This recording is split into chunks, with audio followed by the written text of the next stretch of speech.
Kia ora nako o tātou I te aroa atu pakao to tātou atu I te apo nei. Ko tae ako I te atanga nei te tae nuti no tātou no te apo.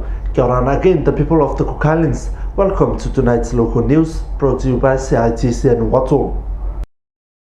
Ruaau village have previously fallen victim to water shortages, and according to Ms. Ngama Wichman, after receiving an EIA report from a concerned resident last week Thursday, they have also become victims of the landfill based in Ruaau.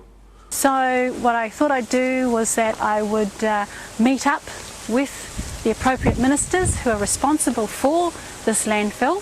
So on Monday I met up with the Minister of Health, our Papa Terepai Maote, and said to him as Minister of Health whether he was aware of the harmful diseases and toxic air pollutants as a result of the fires that we experienced last year on the people of Ruaau.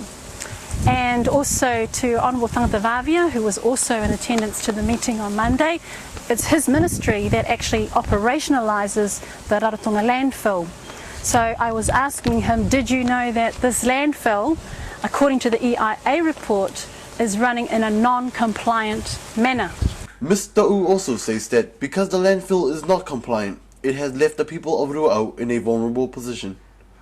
And as for the Minister of Health, it has a real impact on the health and well-being of our people, because we're exposed now, because this landfill is non-compliant, we are now exposed to the toxic waste that comes from here, as well as the harmful diseases that come from it.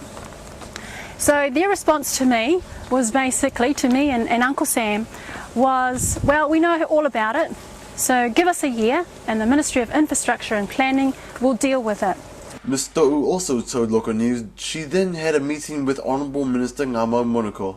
And she was really welcoming and said to us that, you know, these concerns are real because it deals with the livelihoods of our people.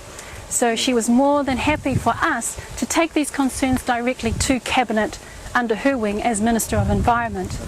So we thought that's great, a great step forward. And then of course last night we met up with the Aronga Mana to raise the awareness of the problem of this non-compliant landfill here in Ruaau. And last night we had members of Parliament also present. The Aronga Mana had invited them, and collectively last night the people of Puwaikura will be presenting their concerns about this non-compliant landfill that has been non-compliant for the last 5 years, and how they've exposed us, the people of Puwaikura, to harmful diseases and toxic air chemicals. Ms. Ta'u assures government that if a committed date is not set to bring a solution to the problem, it won't be an issue in the national spotlight. Instead, it will be an issue on the international spotlight.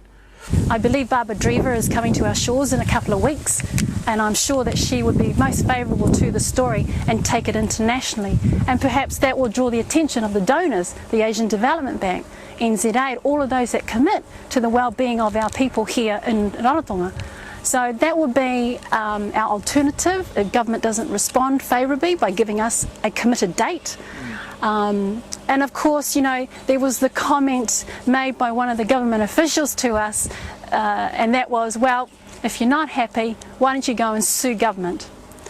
Our response to that is basically, we just want the problem fixed, because enough is enough. I'm Tamari Pia for tonight's CITC and What's Local News.